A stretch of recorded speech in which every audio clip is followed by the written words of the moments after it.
In Brazil there is a characteristic landscape known as the favela, which consists of rows of small houses standing tightly together on steep hillsides.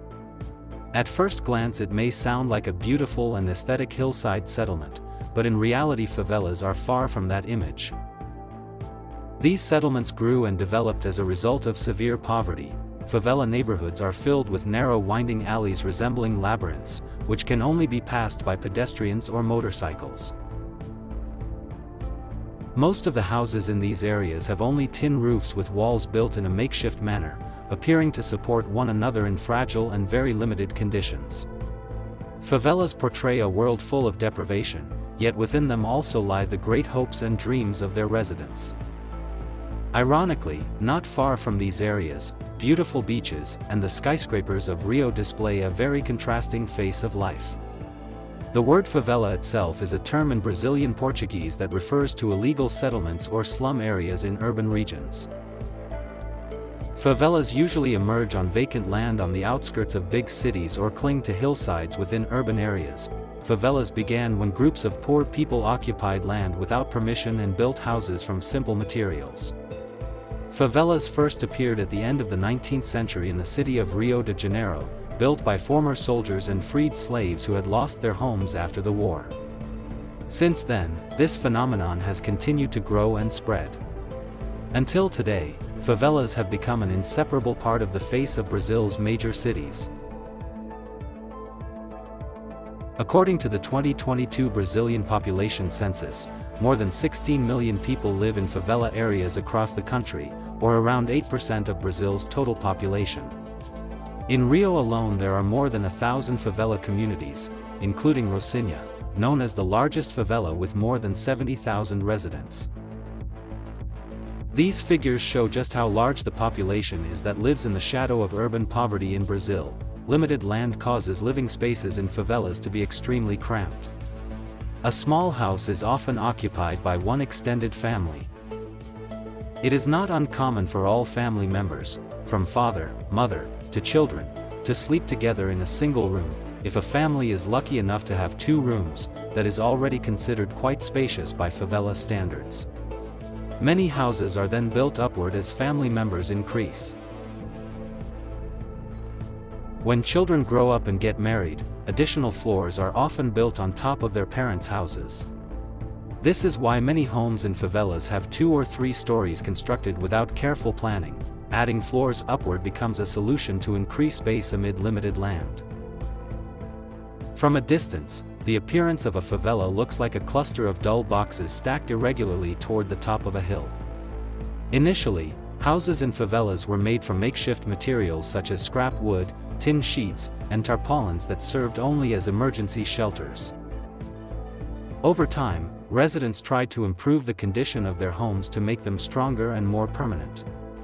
Today many houses in favelas are built from bricks and concrete, although often without plaster or paint.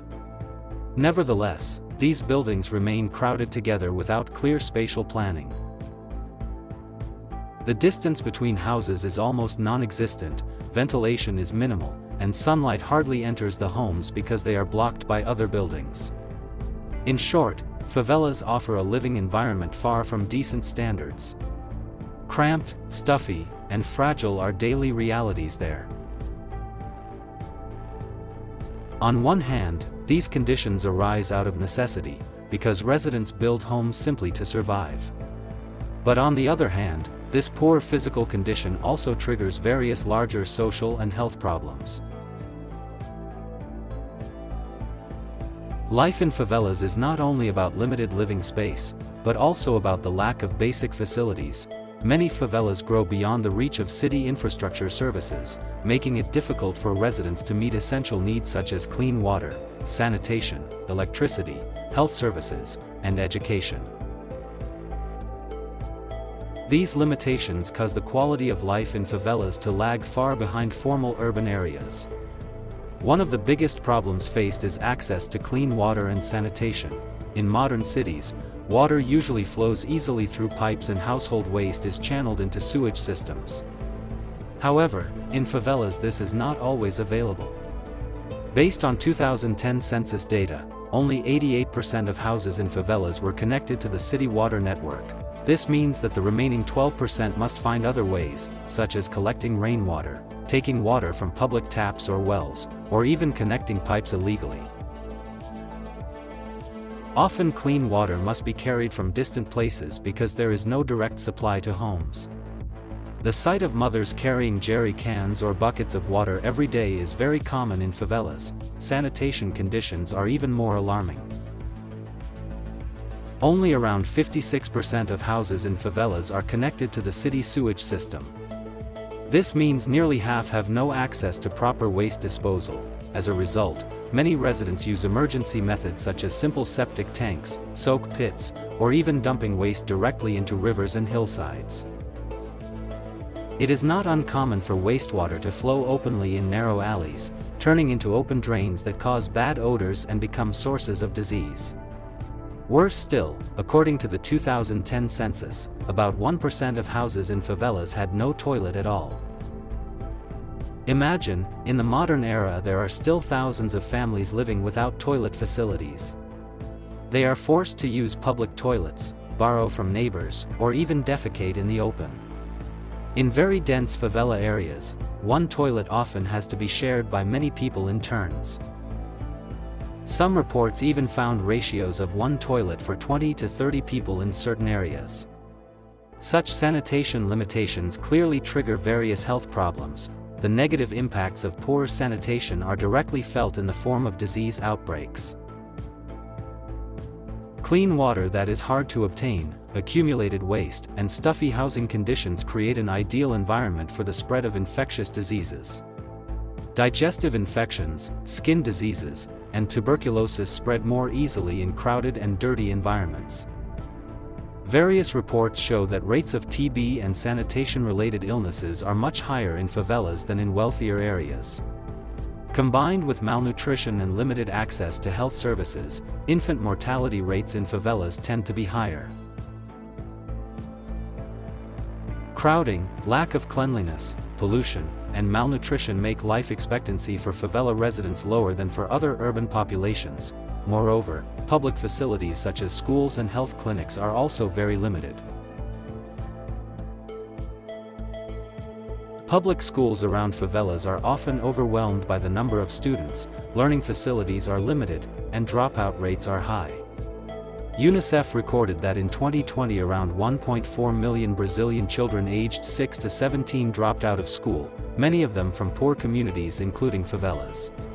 Public schools around favelas are often overwhelmed by the number of students, learning facilities are limited, and dropout rates are high. UNICEF recorded that in 2020 around 1.4 million Brazilian children aged 6 to 17 dropped out of school, many of them from poor communities including favelas. Children in favelas grow up in harsh environments. Poverty, violence, and overcrowding become major challenges for their education.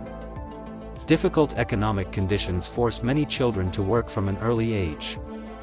It is estimated that more than half of adults in favelas are unemployed or underemployed, making children's contribution to family income important.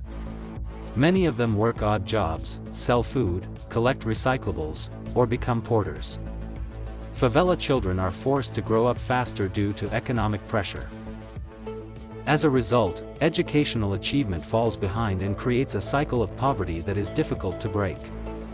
From an economic perspective, life in favelas truly lies at the very bottom layer of society.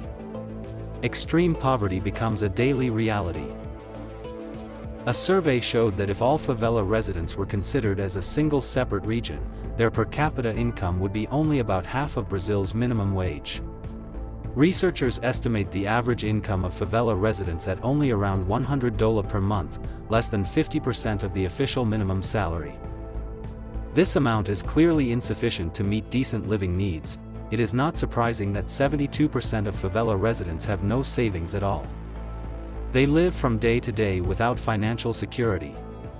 Most families can survive less than a week if they lose their source of income. Even 1/3 of respondents admitted they could not survive even one day without income. This means that if they do not earn money today, they face hunger the same day. This shows how fragile household economic conditions are in favelas. This economic poverty goes hand in hand with social poverty. The lack of public facilities makes it difficult for favela residents to escape deprivation. Low education, poor health, and negative stigma from outside worsen the situation. Favela addresses are often viewed negatively, making it hard for residents to get jobs because they are associated with crime. In fact, most favela residents are simply victims of unfair economic circumstances. Nevertheless, crime does become another dark side of favela life. Violence and organized crime have long overshadowed these areas, especially in big cities. For years, many favelas in Rio have been controlled by armed drug gangs. These criminal groups fill the absence of official authority, running a kind of shadow government while engaging in drug trafficking. Armed clashes between gangs and police frequently occur, putting civilians in dangerous situations. In addition to drug gangs, armed militias have also emerged, initially consisting of rogue security officers. They took control of favelas from gangs but later extorted residents under the pretext of providing security. Favela residents are often trapped between these various armed groups without adequate legal protection.